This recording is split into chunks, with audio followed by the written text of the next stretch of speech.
Greetings from Tokyo, my dear friends. This is Daisuke, and I very much hope that this video finds you well and in very good spirits wherever you are in the world. And today, if you don't mind, I would like to continue on with our discussion, our journey through the releases made by the Criterion Collection during this year, 2020. Today I'd like to focus in on a title that already exists in the Criterion Collection at spine number 103, but this year we got an upgrade of this. And so I have a Blu-ray of this film from 1941, and this is directed by Preston Sturges. This is, of course, the film called The Lady Eve.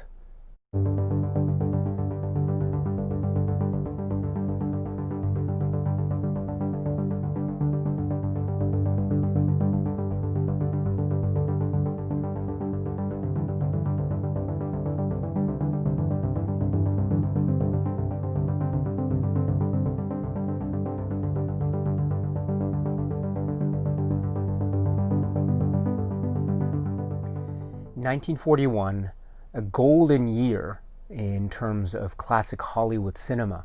And now we have an example of that prime year from Preston Sturges, starring, of course, Barbara Stanwyck and Henry Fonda in iconic roles. This is, of course, the film The Lady Eve, and oh my goodness, how this film holds up, and then some. Watching this film every time for me is just a utter delight. I am laughing, I'm smiling, I am moved, I am really taken with the charm and wit and effervescence of all the players that are on the screen and all the filmmakers combined, and the witticisms and the clever repartee and banter that is very risque but also very cleverly put. The situations, the technical aspects and how certain scenes are shot, the way that the characters seem to just live off the screen and really become really human and living people that are also very funny and romantic and charming and full of wonderful charisma. This is such a funny film, one of the funniest films in the Criterion Collection catalog, in my opinion. And every time I see it, I am not just chuckling, I'm not just smiling, I am bursting, laughing out loud at certain scenes. There are some scenes involving Barbara Stanwyck and Henry Fonda and others that are just iconic in terms of the comic nature of them. And we have also a beautiful blend of many aspects, I think not least of which being this combination of Preston Sturges and Barbara Stanwyck and Henry Fonda, each bringing a kind of their own style and verve and enthralling nature to the proceedings. I really love the characterizations of Barbara Stanwyck and Henry Fonda here. I think they're just cast perfectly, and they play their roles sublimely. Absolutely sublimely. And they are rather different, but you believe their story as they encounter each other and the narrative that flows from that. And all the design and the set pieces and the characterizations and the dialogue and the situations and the music, it is all charming, and it never fails to put a smile on my face every time. So witty, so clever, so fun. And what more can you ask for, my dear friends? This is really, in many ways, the summit. This is so much fun, so much entertainment, and such a great example of cinema at its finest. This is the Preston Sturges film, The Lady Eve.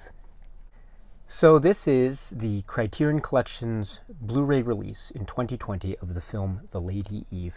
This is purported to be based off of a new 4K digital transfer, and this is presented in 1.37 to 1 aspect ratio. This is, of course, a film that already exists in the current Criterion Collection physical media catalog as this DVD from 2001. And a lot of the features, the special features from this earlier DVD are taken to the later Blu-ray, and I'll try to describe those as we describe the special features. I should point out that this earlier DVD, I think it looks great. It's presented at 1.33 to 1. So just for your information, that's according to the information materials found in the leaflet that's included in the DVD here. I thought the DVD looked great, and I thought it was really wonderful. But I'm also very impressed with the newer presentation, or the presentation presented in the newer Blu-ray release. So. And as I say, the features are more or less overlapping. There are some new ones here, but there are some older features that aren't carried over, and I'll try to get to that in a moment. So, but in any event, my friends, we do have this new Blu-ray from Criterion. And what are we getting in terms of the special features? First of all, we are getting the introduction, about 8 minutes, from filmmaker and film cinema expert Peter Bogdanovich, and this is from 2001, and he's speaking about Preston Sturges. He's speaking about the film The Lady Eve. He's giving actually some really wonderful trivia about how Preston Sturges worked and his work routine, how he wrote his screenplays, and he's talking about Barbara Stanwyck and Henry Fonda and everyone else. So it's really lovely to have. This is, of course, found on the earlier DVD, so it's carried over into the new Blu-ray. And speaking of what else is carried over, we have the commentary track by Marion Keene from 2001 on here as well. It's so great to have Blu-ray releases now with commentary tracks. Now, I've mentioned this before, and I'll say it again. It would be really splendid if Criterion could make more new commentary tracks. I think we're finding that Criterion seems to be releasing a lot of titles lately that either don't have commentary tracks at all, or that are using pre-existing commentary tracks. Now, I have nothing against pre-existing commentary tracks, and in fact, the Marion Keene commentary track, which is earlier on this DVD, which is now on the Blu-ray, is fantastic. Highly recommended. It's wonderful. I'm a big fan of the Marion Keene commentary tracks here and elsewhere.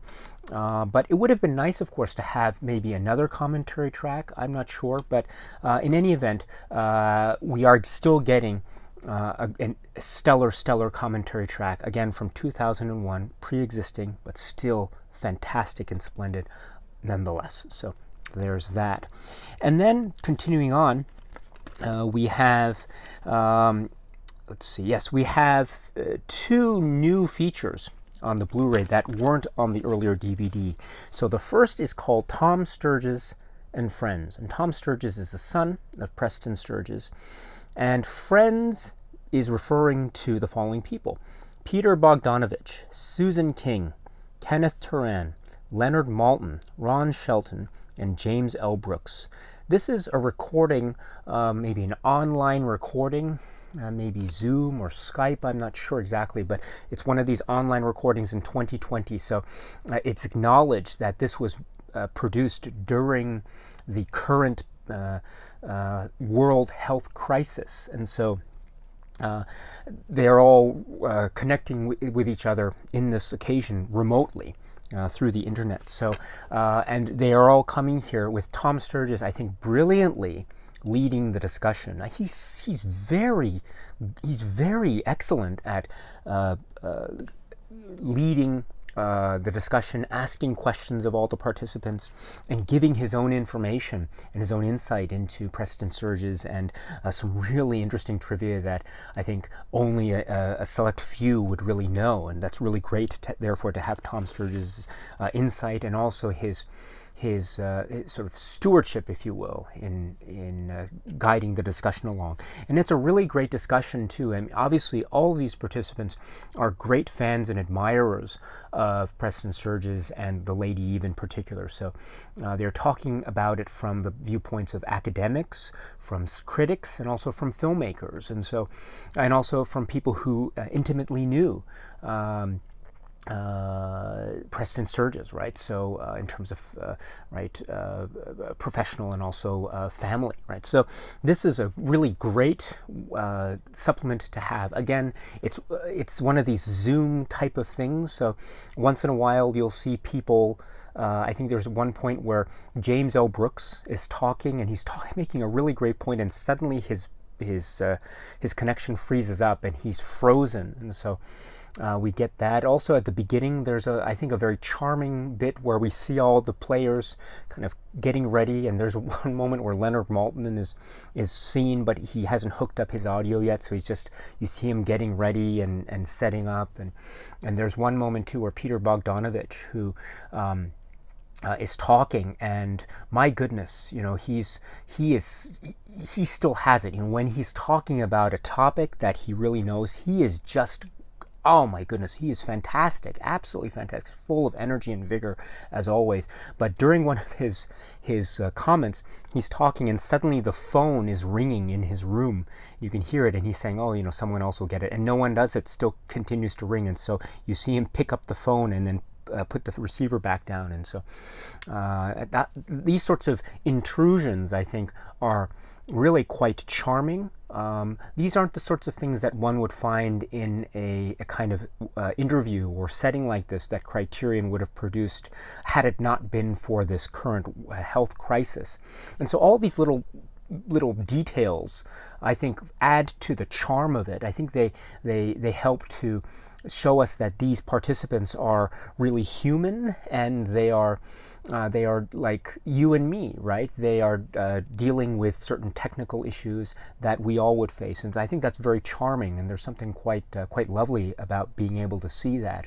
And also, once the proceedings get going, as I say, they really get going, and all the comments are just magnificent. So this is, I think, for many reasons, a very interesting supplement, Tom Sturges and Friends. And perhaps it will be maybe an indication of the types of supplements that we might be expecting in the future. Because if this world crisis continues as it is, and if it prevents, say, one-on-one conversations, physical meetings, etc., then these sorts of internet Zoom meeting supplements might be more of the norm going forward. So next we have another new supplement, which is called Lady Deceives, and this is 21 minutes, and this is a visual essay by David Cairns, and this is of course about Preston Sturges and the Lady Eve. And I love the video essays, but there is something actually quite remarkable about this visual essay. It's very informative, of course, and David Cairns, I think, really makes a lot of great points.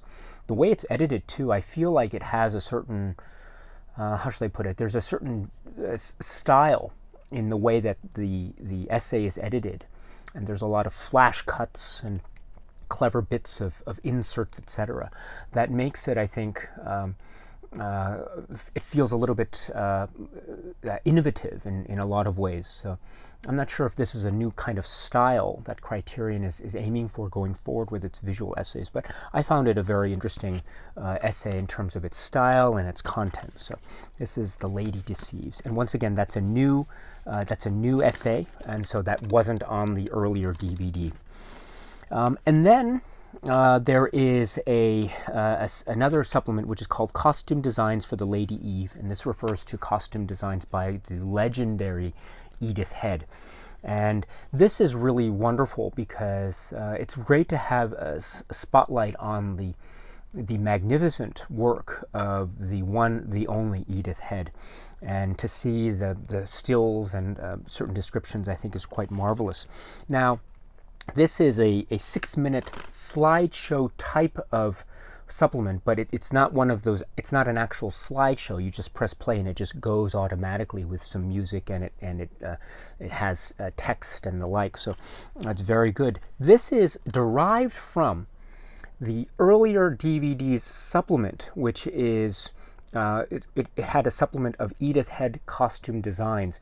The difference, of course, is that the earlier DVD supplement actually had it as a slideshow format where you press the forward button to maneuver yourself through the slideshow, whereas the newer Blu-ray is derived from the same or similar materials, but it's presented in an automatically playing supplement. So actually, I like both formats, but there's something nice about being able to go at it at your own pace with the earlier format style. But still, it's great to have a focus on Edith Head like this, because, as I say, I think her contribution is really quite important.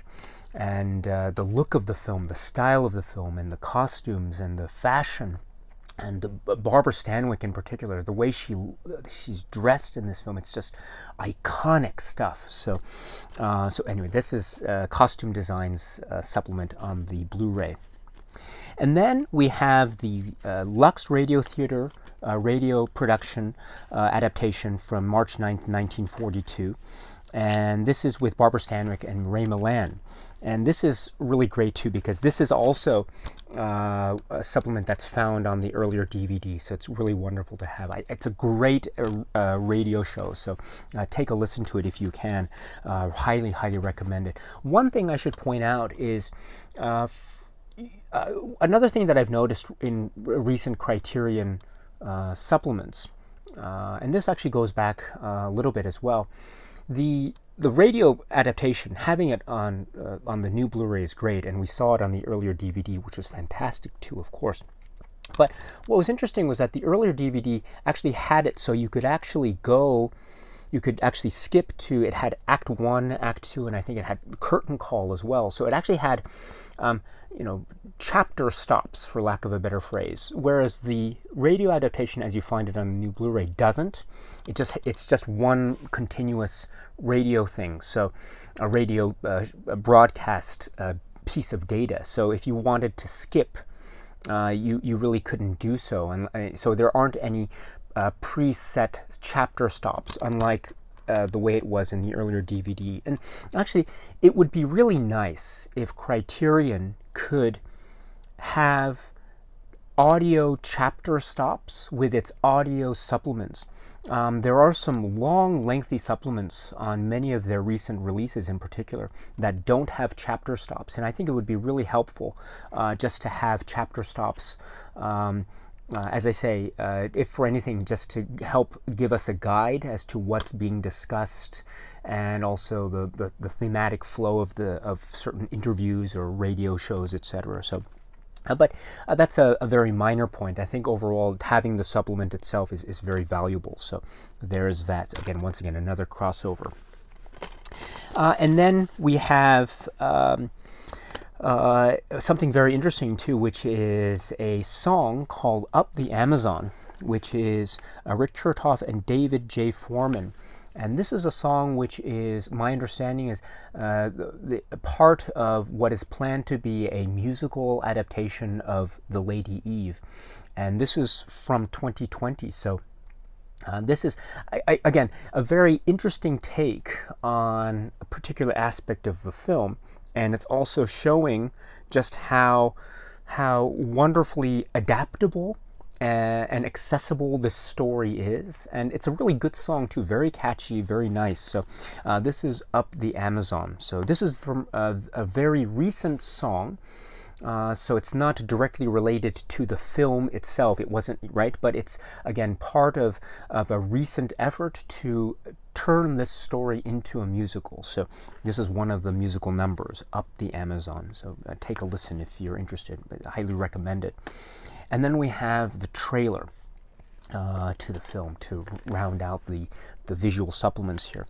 Now, before I go to the essays, I should point out that the DVD had one other supplement that wasn't on the Blu-ray now, which is a scrapbook.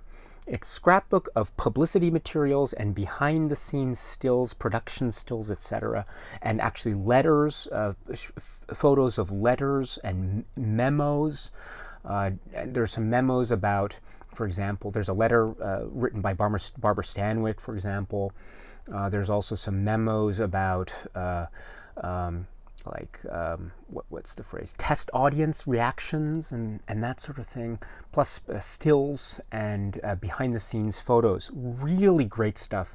Now, a lot, but not all, a lot of these materials on the scrapbook are actually found in the David Cairns visual essay on the new Blu-ray. So that's a good thing on the one hand. However, not everything is being used in the essay, I think. And so it's the scrapbook is really quite lovely, and there's a lot of information there. There's a lot of shots of promo materials as well that I don't see anywhere on the Blu-ray. And so this is an example of where I think it would have been really nice to have the scrapbook info carried over into the Blu-ray in some fashion. Now, I understand that maybe nowadays the new Blu-rays probably don't include the older release scrapbook fashion, the scrapbook supplements, right? Because these scrapbook supplements are these slideshow presentations. So you press the forward button or the backwards button to maneuver through the scrapbook, which I personally love. It's a harkening back actually to the Laserdisc days, because the Laserdiscs had all of these supplements and tons of material in the scrapbook format. And you can actually read essays and stills through the scrapbook or slideshow format, which isn't carried over into recent releases by Criterion. And on the one hand, maybe I can understand that, because maybe it's seen as a kind of antiquated, maybe almost outdated way of presenting supplements on the one hand. So maybe I can kind of see that. But on the other hand, my heart and my head too tell me that having scrapbook or slideshow presentations onto recent releases, I think is really worth it. I would really love if Criterion could try to include more of these scrapbook or slideshow presentations as intact as possible. I think they're doing their best when they're making visual essays, which I really love. So I applaud Criterion for that. So that's great. But it would also be nice, and I don't think it would be any burden on data storage on the Blu-ray, because I don't expect those to be taking up a lot of space. So I think it would be really nice to have as yet another supplement. Again, it's just one of these things that reminds us of Criterion's Laserdisc glory days and the early DVD days, and it would just be so much fun to have, again, to have a real complete package, as it were. But as I say, we do get a lot of those stills in the visual essays, so it's not like we're not getting anything at all. But anyway, that's just for your information about the earlier DVD. And speaking of which, then we have, let me just focus in on the booklet, which is found here. I've taken I've already taken it out here, and we have, of course, a carryover of the artwork, which I must say is really lovely. I love this new font design and the apple, which is, of course, very thematically significant. And we have artwork which is this way on the cover, which is, of course, evocative of a certain scene in the film.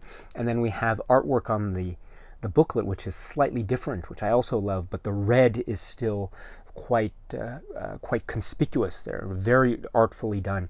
And then the back of the booklet here. And I love this too. It's one of these stapled booklets, and I love the robust aspect of the staple booklets. And this is great because it has cast-in credits and the transfer information and production credits information, of course, but it also has the essay by Jeffrey O'Brien called Sweet Revenge, which is wonderful. Please take a look at that if you can. Highly recommend it. And then it has a profile on Preston Sturges from Life magazine, which was originally published in the January 7th, 1946 issue of such magazine by Noel F. Bush, about Preston Sturges. And this is great. This is kind of one of these historical documents, if you will. And Preston Sturges is, of course, one of the key, if not the key, personage or artist at the center of this film and other films made by him, of course. And so this is a wonderful booklet to have. And then plus we have more stills and the like. So it's great to have this booklet overall. And I love the staple booklets. You know, Criterion sometimes does the fold-out leaflets, which I think are fine, but having something that has a lot of material that you can really read and reread and as a book, I think is just so fabulous. And please, Criterion, do more of these. It would be really wonderful. I should say that the earlier DVD had, again, these fold-out too here. The essay is different. The essay is by James Harvey. And so we have this James Harvey essay here, which is not included in the new Blu-ray booklet. So that's just for your information.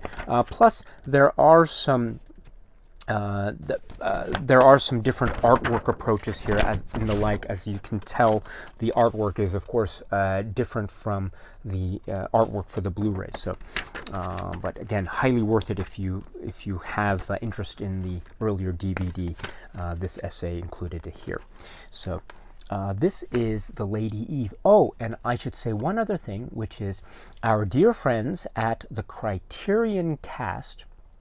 My dear friend Ryan Gallagher at the Criterion-Cast made a video on his YouTube channel, which I will link to. I will provide a link in the description box below, where he discovered an Easter egg with respect to the new Blu-ray of the Lady Eve. And so if you check out that video from Criterion-Cast, it'll give you instructions as to how to access the Easter egg, which is here. Now, I tried to access it myself.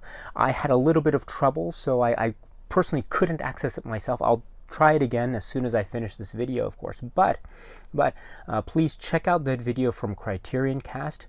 My dear friend Ryan Gallagher does an excellent job with Criterion-Cast, and this video, this Easter egg video, is yet another example of the kind of great pioneering work that Criterion-Cast does and continues to do. So please, if you're interested in an Easter egg, please check out that video from Criterion-Cast about the Lady Eve Easter egg. I hope you enjoy it, my friends. Okay, so that's it for now. And so if you have any thoughts or comments about this film, please feel free to let me know in the comment section below. I would love to hear what it is you have to say. Okay, so until we meet again, please be happy and healthy and well, and please keep on watching a lot of great, great movies. Thank you once again for your time, my dear, dear friends, and cheers.